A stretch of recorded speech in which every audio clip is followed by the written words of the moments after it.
Então vamos lá, galera. Vamos parar um pouquinho de falar de energias mecânicas e vamos falar de uma outra física. Se tu quiser um título para essa parte da matéria, a gente chamaria de dinâmica impulsiva.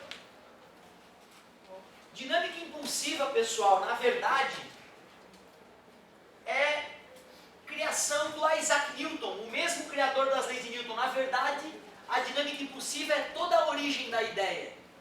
Dinâmica impulsiva. A primeira coisa que eu tenho para te contar de dinâmica impulsiva é o que é impulso. Impulso é uma grandeza física bem simples de compreender. É tu pegar a força que foi aplicada a um objeto e multiplicar pelo tempo que essa força foi aplicada ao objeto. Como força é uma grandeza vetorial, impulso também é. Qual é a unidade de impulso? É a unidade de força multiplicada pela unidade de tempo. No sistema internacional, Newton segundo. Não dá para acreditar que seja só isso, né? Inicialmente é uma coisa boba. Impulso. Apliquei 30 newtons durante 4 segundos. 30 vezes 4, 120 newtons segundo. Não pode ficar difícil, né?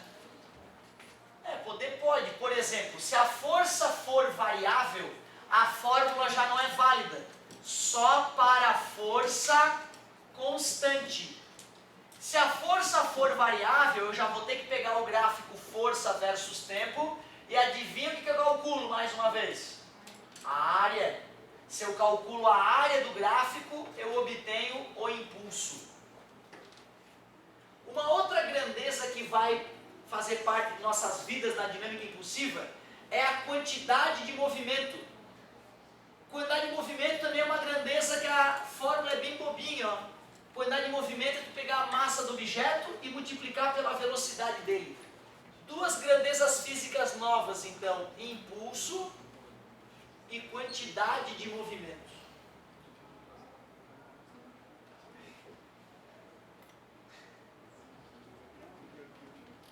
O fato de eu ter colocado setinhas mostra que essas grandezas são grandezas vetoriais. Grandezas vetoriais. Grandezas vetoriais são sempre perigosas. Se o fenômeno ocorre numa linha, não tem perigo, porque aí o vetor pode ser ignorado. Só que se o fenômeno ocorre numa linha, tu tem que ter o carinho de chamar as coisas que estão indo para um lado de positivas e as coisas que vão para o outro lado de negativas. Esse esquecimento do sinal é um momento perigoso na dinâmica impulsiva.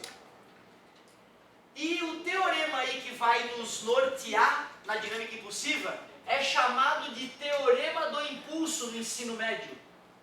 Teorema do impulso. Na faculdade, cara, eles vão chamar isso de segunda lei de Newton, dá para acreditar?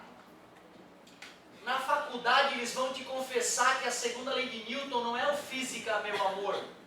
Eles vão te falar que o física, meu amor, força igual a massa da aceleração, só é a segunda lei de Newton quando a massa do objeto se mantém constante. Quando a massa de um corpo não se mantém constante, a fórmula falha. O física, meu amor, vira lixo. Inclusive, quando Newton escreveu a segunda lei de Newton, no livro chamado Princípio Matemática, ele escreveu através do teorema do impulso. Esta é a verdadeira segunda lei de Newton. O impulso aplicado no objeto é igual à variação da quantidade de movimento. Esse é o teorema que vai nos envolver a partir de hoje no teorema na dinâmica impulsiva. Só para te mostrar que ao chamar aquilo de segunda lei de Newton, eu não estou falando nenhuma bobagem. Impulso, acabamos de ver que é força vezes tempo. O que é variação?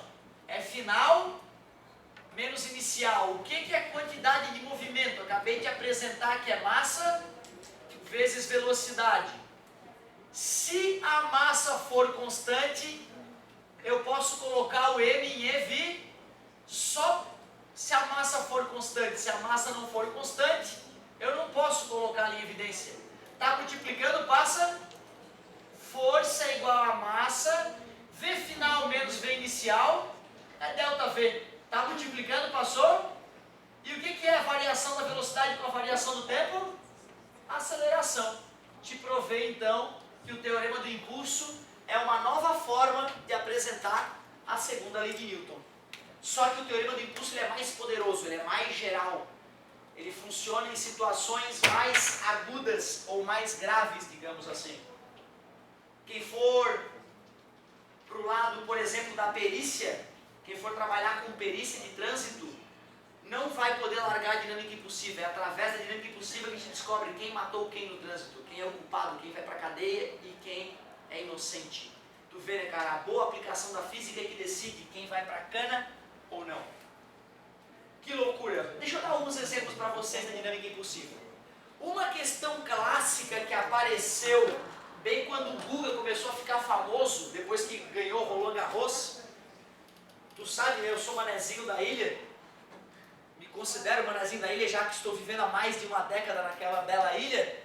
E quando o Guga começou a ficar famoso, então os vestibulares salpicaram questões que envolvem a ideia de dinâmica impulsiva. Uma questão famosa que circulou lá na região, em vários vestibulares, tinha mais ou menos essa ideia. Uma bola de tênis com uma massa de 20 gramas vinha para o Guga com uma velocidade de 72 km por hora. O Guga rebate essa bola de tênis com uma velocidade de 108 km por hora, também horizontal, só que em sentido oposto. Sabendo que ao dar a raquetada na bolinha, a raquete ficou em contato com a bolinha um tempo de apenas 0,01 segundo, determine qual é a força média de contato da raquete com a bola. A questão é bem simples, vem uma bolinha para lá, 20 gramas, uma bolinha de tênis, 72 km por hora. O cara dá uma raquetada e a bolinha volta no sentido oposto, na mesma direção horizontal, com 108 km por hora. Sabendo que o tempo de contato da raquete com a bolinha é 0,01 segundo, calcule a força média. Cara, essa é uma questão considerada difícil, por incrível que pareça, no vestibular. Na nossa região, a gente tem que ter humildade de saber que em regiões como São Paulo, tem vestibulares que são ultra, mega, plus competitivos, que os alunos bons da nossa região não conseguiriam se dar bem lá. Então a gente tem que ter essa humildade, né? Qual é o vestibular que eu vou fazer? Se é na nossa região, fica tranquilo que nós estamos fazendo uma questão de um nível acima da média. Impulso é igual a variação da quantidade de movimento. O que é variação? Final menos inicial, ao perigo. O que é quantidade de movimento? Massa vezes velocidade. Só substituir as informações que eu acabei de te passar. Massa da bolinha, grama não, quilograma, divide por 1000, dá 0,02 kg. Velocidade da bolinha após a raquetada, 108, né? Divide por 3,6, já fizemos hoje, 30 metros por segundo. Quero ver agora, massa da bolinha, vezes, vai, velocidade o quê? O quê não?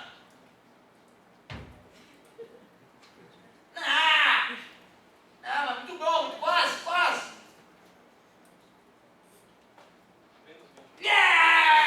É aqui, cara, é isso aqui que vai te arrebentar, cara.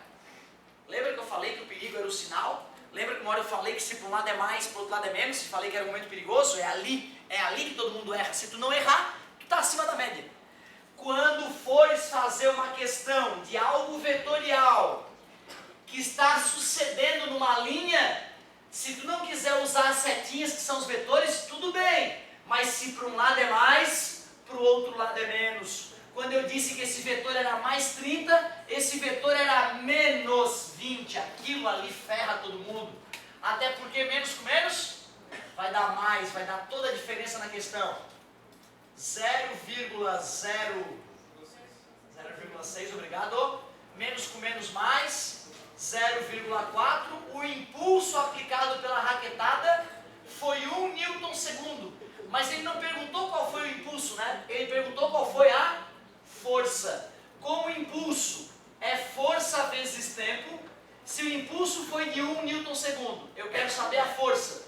E o tempo de contato foi 0,01 segundo. Está multiplicando, passou. Dividir por 1 1/100 é o mesmo que multiplicar por 100. Professor, 100 newtons não é muito forte?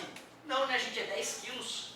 E já viu esses monstros batendo na raquete, né? Parece que vai quebrar a raquete, certo? Não sei nem como é que eles enxergam a porcaria da bolinha. Depois de um saque que faz 200 por hora. A bolinha vem a 200 por hora, peraí que eu vou rebater. Vai rebater como? Como é que enxerga a porra da bolinha? É foda, cara. É o tipo de esporte que se tu pega uma pessoa normal e vai jogar com um cara top, né? É ridículo, não dá nem pra brincar. Não dá nem pra responder as raquetadas, né? Covardia. Meu querido, essa é uma questão clássica, então, que envolve o teorema do impulso. Mas tem uma situação que é mais comum ainda no vestibular, que a gente chama de sistema isolado. O que é um sistema isolado? É aquele sistema onde atuam apenas forças internas. É o sistema onde não atuam forças externas. Não existem forças externas. Quer ver um exemplo interessante? Pensem assim, ó, eu quero estudar a cadeira. A cadeira é o meu sistema. Qual é a quantidade de movimento inicial da cadeira? 0, já que ela está parada. Eu não sou o sistema, ela é o sistema. Vou fazer uma força. Essa força que eu fiz, tu acha que era interna ou externa? Era externa, eu não era o sistema. Tu aceita que a força externa variou a quantidade de movimento? Estava parado, depois não estava mais parado. Forças externas variam a quantidade de movimento de um sistema. Mas imaginem que agora eu e a cadeira vamos ser o nosso objeto de estudo. Eu e a cadeira somos o sistema. Eu e a cadeira somos um sistema. O sistema que vocês vão estudar. Qual é a quantidade de movimento inicial do sistema? 0, estou parado, 0. Agora eu vou saltar da cadeira. Vocês perceberam que a cadeira se deslocou para lá quando eu saltei? Quando eu fiz força na cadeira, ela fez força em mim. Vocês acham que essa força era interna ou externa? Interna, né? Porque era uma força que uma parte do sistema fazia nele próprio. A quantidade de movimento inicial era 0, né? Quando eu saltei, eu tinha uma quantidade de movimento para lá, certo? Que era igual a minha massa multiplicada pela minha velocidade. Só que a cadeira foi para o lado oposto. A cadeira tem uma massa, que multiplicada pela velocidade dela, logo após que eu dei o pulo, acreditem, era exatamente o mesmo valor da minha quantidade de movimento. Só que como um vetor era para a esquerda, o outro vetor era para a direita, e eles tinham o mesmo módulo, somando os dois resultados dava quanto? 0. Quer dizer que quando eu fiz a força na cadeira e ela fez força em mim, já que a força era interna, não houve mudança na quantidade de movimento do sistema.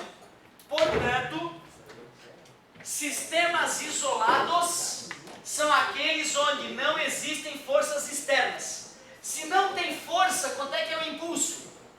0. E se não tem impulso, a variação da quantidade de movimento é 0. O que é variação? Quantidade de movimento final menos a inicial, menos passa mais. Toda questão de sistema isolado eu resolvo escrevendo isso. Quantidade de movimento inicial igual a quantidade de movimento final. Eu sei que é difícil de acreditar, mas essa equação mostra que quando eu pulo, a Terra se mexe. Dá para calcular o quanto a Terra se mexe. As pessoas têm dificuldade de aceitar isso, mas é um fato. É um fato, quando eu pulo, se eu estou empurrando a Terra e a Terra me empurra, tem que ter aceleração dos dois corpos. Só que seria uma mudança de posição menor que o tamanho de um átomo. Por isso que tu não percebe que a Terra está se movimentando quando o babaca pula. Mas dá para medir, com um sismógrafo daria para medir o oscilar do prédio, que tu nem percebe e até duvida que aconteça. Mas existe essa oscilação. O mais comum, na verdade, é o tiro de canhão, né? O vestibular gosta muito do tiro de canhão. A questão clássica, então, de sistema isolado, o cara diz que tem um certo canhão.